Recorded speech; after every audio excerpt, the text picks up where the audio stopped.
I.SIS Iraq announces victory over Islamic State t.errorists.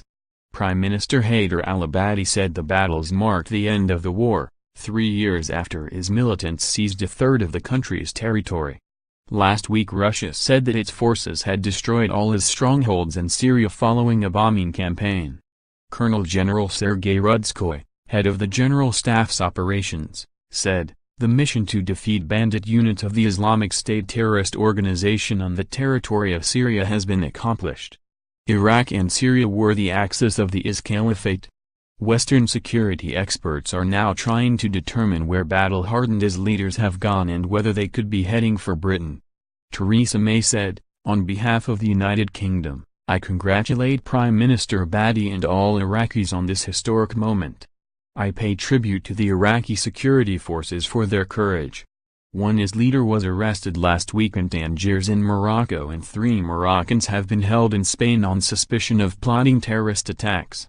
2 Moroccan brothers, aged 30 and 31, were detained last week at Figueres on La Costa Brava, near the frontier with France. They were alleged to have been running a complex communications network to generate jihadist propaganda.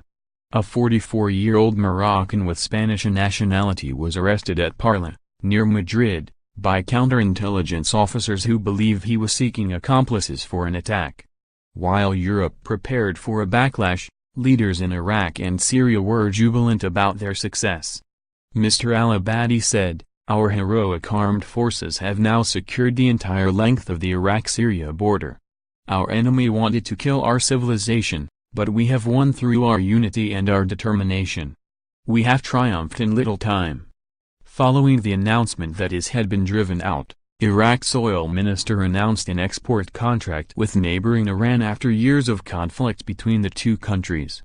The writing on the wall for IS came last month when Iraqi forces captured Rawa, the last town under IS control. Mosul, IS's de facto capital in Iraq, fell in July after a 9-month battle which left most of the northern city destroyed. In September IS's Syrian capital Raqqa fell to a US-backed Kurdish-led coalition. IS fighters flushed out of Iraq are reported to have dispersed into the Syrian countryside, while others are believed to have escaped across the Turkish border.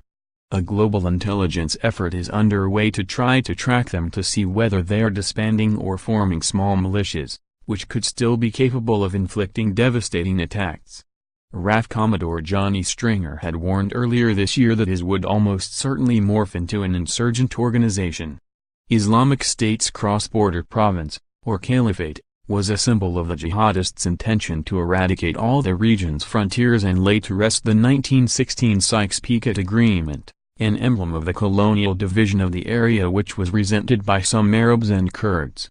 Today that ambition lies in tatters, but no security chiefs believe that the world has heard the last of them and fear random attacks will continue for years to come.